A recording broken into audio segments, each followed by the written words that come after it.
ọtụtụ ihe na-eme anyị enwere nkata akpara ndị emego ndị isi anyị ama a chọrọ ịnara ya ala Igbo mana unu nyere aka ebe unu na-achọ unu blackmail Nnamdi ihe na ọ na-ebere akwa unu akpọbata ha unu ọhụrụ this young man pụtara nụ Igbo na-anụ ụda olu ya ụmụ okorobịa anyị na-anụ ụda olu ya unu ekwekwala ya unu ekwekwala ọkọkọ ya wepụta na ya chekwa na ya maka na agha daa onwekwa onye ga-achịkwata nwa Igbo karịa onye a.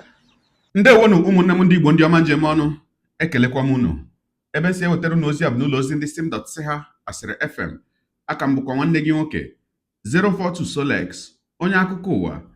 Ihe onyonyo a ị na-ahụ n'iru ebe a bụ ozi ịdọ aka na ntị dị oke mkpa nke si n'aka nwanne anyị nwaanyị bụ onye isi ndị otu jikọtere ụmụ nwaanyị ndị Igbo bụ otu ama dịka Igbo Women Assembly bụ Lọlọ Nneka Chimezie.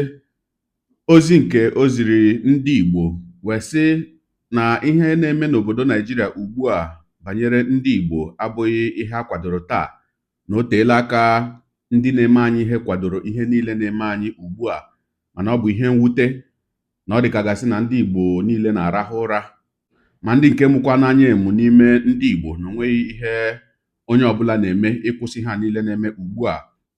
O wee na-akọwasị na ya emeela nchọpụta na nnyocha miri emi nke ama dịka investigeshọn n'olu bekee n'ihe na-eme n'ala Igbo wee chọpụta na ebubo niile eboro ndị otu Indigenous People of Biafra nke Maazị Nnamdi Kanu bụ onye isi ha bụ IPOB n'aha nkenke bụ nnọọ okwu ụgha nke ndị iro anyị chọrọ iji wee napụ anyị ala Igbo.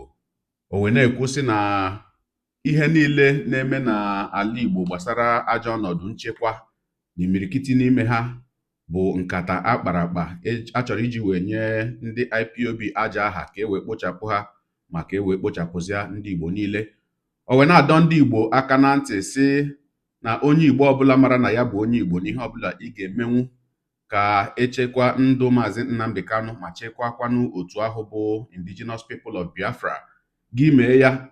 Ọ sị n'ihi na aka mgbe afọ 1970 nna ya Odumegwu Ojukwu lụchara agha Biafra wee ruo ugbu a na ọ bụ naanị Maazị Nnamdi Kanu bụ otu onye Igbo ahụ pụtarala chịkọtanwuo ndị Igbo ọnụ bụ okwu ndị Igbo egee ya ntị.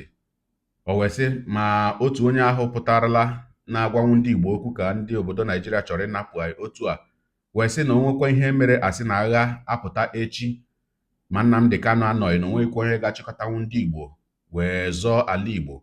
Ogologo kwa dị mmanụ ka mgbede ya mere buru oche gị kpụdobe nso ma nọrọ ala ka anyị nye anya na ya bụ ihe onyonyo ma nụrụ n'olu nwanne anyị nwaanyị a bụ Lọlọ Nneka Chimezie dịka o ziri ya bụ ozi ịdọ aka na ntị dị oke mkpa wenye ndị Igbo. Ya mere a sịla na Solex sị kama lere onyonyo ya. Igbo bụ Igbo, Igbo bụ Igbo, ekene m unu. Ọ Lọlọ Nneka Chimezie na-ekwu aka na-ewetara unu ọnọdụ Igbo. Tata bụ ụbọchị ụka anyị ka nọkwa na Abuja na-ewetara unu ọnọdụ Igbo. Enwe ihe m chọrọ ịgwa ndị Igbo anyị gbasara ndị otu MKA Maazị Nnamdi Kanu. Ọtụtụ n'ime anyị na-amara ife emere n'ala Igbo ruo anaghị ekwu na ndị ụmụaka anyị mere ya bụ ihe. Mana ihe m na-agwa Igbo bụ Igbo n'ụtụtụ a bụ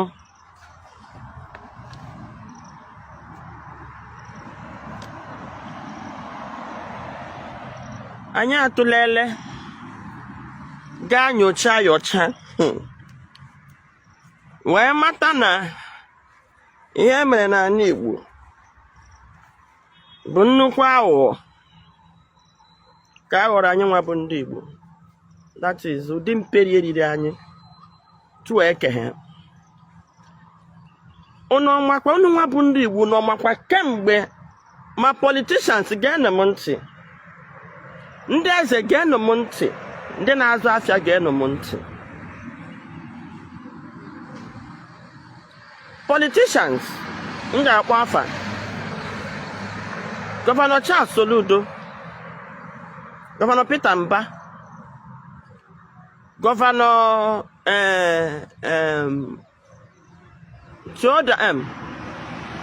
Governor-elect Soti, Governor Hope Uzodimma, na Governor Nwifuru of Ebonyi State, here with the 5 southeastern governors.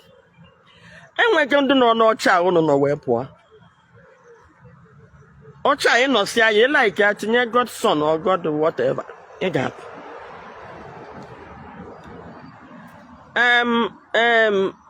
Governor Hope Uzodimma to learn or do Rochas today. Rochas to learn or do Hakim. Or Hakim go to learn or do actually could then one. No botchata. Then I diakwana Anambra State. Charles Soludo. Nene Obiano gunwe nene Peter gunwe nene Ngige gunwe nene Mbadinuju. Onye chusi onye fe. Ebiana Enugu State. Peter Mba ngu nene Gburugburu nene Chime gunwe nene Nnamani. Ebiakwana Abia State. Oti gi nene Kedafa former governor of Abia State.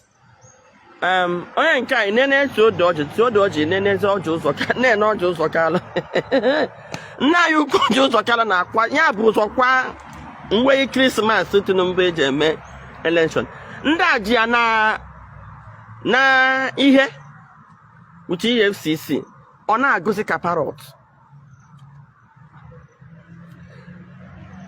So ihe m ji wee gụchaa ihe niile ndị a bụ na power anụnwa na-avacate ọ dị tọrọ. Mana decision ọbụla iteke na emume ọbụla i mere mgbe ị nọ na power na-enwere ọnọdụ ọ na-edebe Igbo. Ihe mere na Igbo ji nọrọ at our barest lowest minimum now bụ ọnọdụ ndị representịrị anyị debere anyị ihe ha mere decision ha tekere. Enwe decision ị ga-eteke ya lift the lot of ndị Igbo nwee nke ị ga-eteke obodo anyị. Ile anya bụ na a na-emejalize mmadụ nwe onye ga-amajalize ndị Igbo na this whole country. Ọ anyị nwaje nwaanyị na ana. Ọ bụrụ anyị jụọ nwaanyị na ana, our political leaders mgbe ha bidoro menwe accept conditions ka ha wee nọ n'ọchịchị mgbe aha ka ha give away our rights as Nigerians. Afọ Nnamdi Kanu na-atọ ugbu a bụ ihe ha mekọnatara wee kechie anyị tie na bottle. Nnamdi na ndị ọzọ chiwe mkpu Nnamdi was already bold enough to confront the situation. Gbawa nlekele ka ụta anyị ga-esi nweta ha were kwe Nnamdi chikwe na bottle kwa. Rochas Okorocha apụọla. Ọ manejiri IPOB. Obiano bịa manage IPOB. Gburugburu bịa manage IPOB. Ndị rise mgbe ahụ Umahi bụ onye bịa n'isi. Umahi ana m agwa gị ka ị na-anụ olu m. Ihe niile anyị na-eme imecha minista dị m sure na Tinubu banye again enwere ihe a ga-enyekwa gị nke m ji mara ha. Mana imechari ị ga-elotukwe ọwụ gị ewu mbụ wụrụ minista ọwụ gị ewu mbụ wụrụ gọvanọ. Ụmụ ndị nọrọ n'ọcha ahụ n'otusi. Mana ihe ị na-eme na decisions ị na-eteke nwere ịdabụgo ndị Igbo obuto ndị Igbo. Nna agwa gị na your decision ndị niile na-represent anyị ugbu a, most of you, not all of you, because enwere ndị ka na-eshi ọnwụ one na one. A house that is divided against each other cannot stand. Ekerigo anyị nọrọ ofe ebe and ihe na-atọ obodo a ụjọ anyị nọ n'ahụ ndị Igbo iji ofe obi ngwa anyị ji ha n'ofe obi onye ọbụla lasa. Mana ha ji political powers and appointment na-agbajisha ya ka ndị onye bịa tinye gị appointment a agwa gị ọnọdụ ị ga-edebe Igbo. Onye ka iji wee nọ na bọtụ. Mgbe na-ayọ ụnụ hụrụ this period ọtụtụ ihe na-eme anyị enwere nkata akpara and then me go and then this anyama actually na ya ala Igbo Bala Muhammad fellow governors Igbo no pụta na aja actually relocate ndị Fulani na Nigeria so kam go no bụ ike to na amara kwa ihe Nnamdi tiwere all from Benue ha gbugide from Jos Benue bata Enugu awabam awụsa abaoka I lose ala Igbo anyị ga-ekene godu Nnamdi na obere awareness o create mana unu nyere aka ebu nna chọkunu blackmail on Nnamdi ihe na ọ na-ebere akwa unu akpọbata ha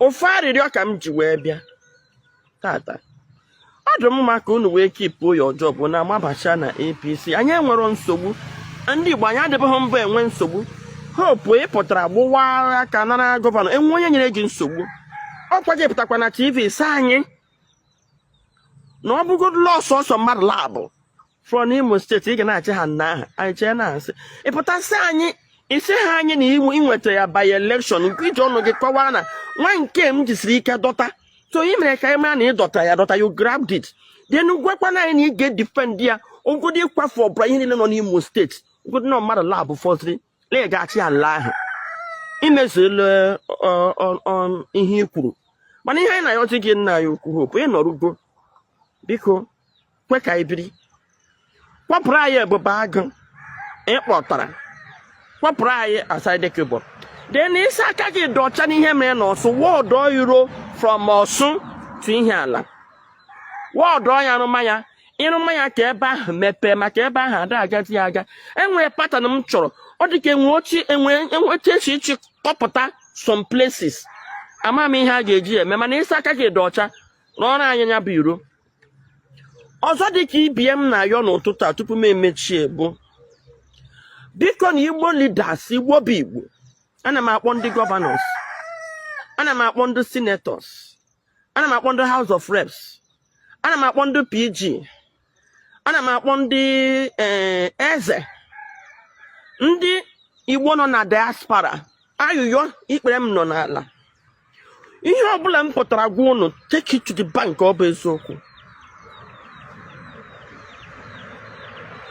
maka na achọrọ m ka anyị Igbo anyị dị mma ka glory of Igbo chiata azụ ihe ọbụla unu ga-eme protect IPOB mee ya kama na unu chekwazie ha gbazie ha olu unu ọmụ ihe m ji kwuo kwa kemgbe after 1970 alụrụ agha ihe awụ mbụ ofu onye na-apụta chịkọta Igbo niile ha na-eso ya ụdị ihe a adịghị mma mmebi Peter mgbe echesi ọchịchị ị ga-elotu Hope ị ga-elotu Nwifuru ị ga-elotu Soludo ị ga-elotu otu ị ga-elotu mana ọnọdụ unu debere anyị ga-egosi ma ị ga-anwụ anwụ ma ị ga-adị ndụ unu ọhụrụ this young man pụtara nụ Igbo na-anụ ụda olu ya ụmụ okorobịa anyị na-anụ ụda olu ya unu ekwekwala ya unu ekwekwala ọkọkọ ya wepụta na ya chekwa na ya maka na agha daa onwekwe onye ga-achịkwata nwa Igbo karịa onye a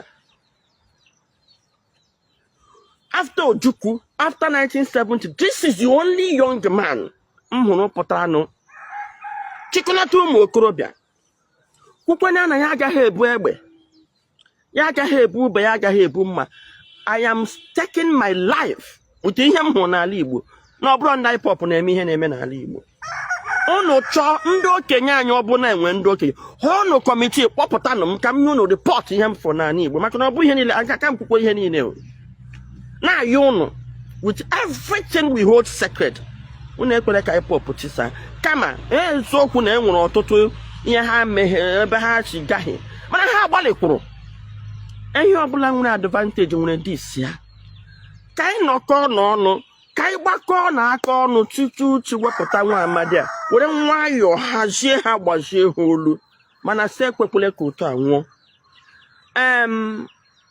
ihe m na-eti bụ mkpu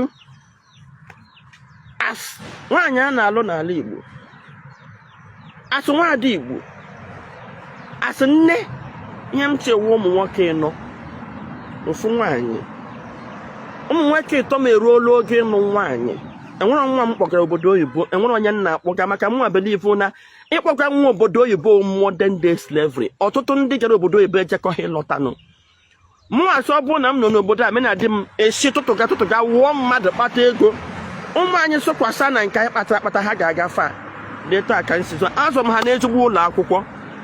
Ihe m ji echekwanụ mkpu a bụ na ka m hazie ọnọdụ ka ụmụ m nwee ike nata n'ala Igbo nwee ike mụ and ihe m chọrọ ime ewu ụmụ m lụwa nwaanyị mụba nwa m laa n'ala Igbo ha na-amụ ha na-akpọlata m ka m zụọ ụmụ m n'ala Igbo.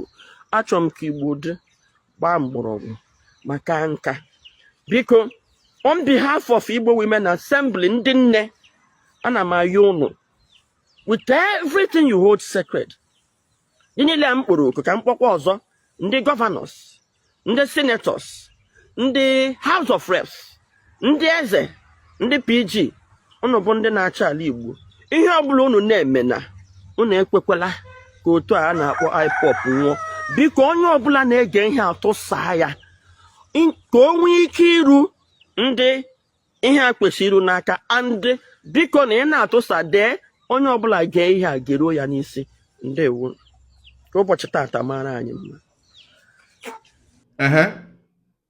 Ọkụ ikirichala ya bụ ihe onyonyo gị onye na-egere akụkọ ụwa m ịmara nletụ esi eme ya denyere ebumnuche gị otu isi ehu ya bụ ihe nke ikiriri ugbu a na ngalaba okwu ka anyị mara uche gị n'ihi na uche onye adịghị ya njọ.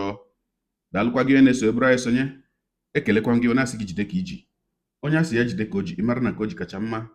Ekpere m bụ na Chineke nna ga na-anọnyere gị ọpụpụ gị na mbata gị na-etinyere gị aka n'ezi ihe niile nke ị na-eme. Gị taa bụkwanụ mbụ ị na-ahụ ihe onyonyo anyị asị gị nnọọ onye gị na ya ka nakwa 042 Solex onye akụkọ ụwa n'iru akwụkwọ efere mba ụwa. Ya mere ọ bụrụ na ka m mere dị gị mma n'obi nwanne biko ọ m na Facebook na Instagram ka na-ahụ onyonyo pịara m follow ọ m na YouTube ka ị na-ekiri ya bụ ihe onyonyo pịara m subscribe ya na mgbịrịgba anya n'akụkụ ka ime ike na-enweta ihe onyonyo ndị ọzọ nka na-ewetara gị n'ọdịnihu. Igbo ndị ọma njem ọnụ, Igbo mụrụ nze m ọzọ, ekelekwa m unu gwa na-asị na ọ ga na-adịrị unu niile mma o ise. Ngwa tụsawara m ihe onyonyo a na-atụsara m ya bụ ihe onyonyo na-apịrị maka na share button ya mara gị mma onye nke m. Udo dịrị unu.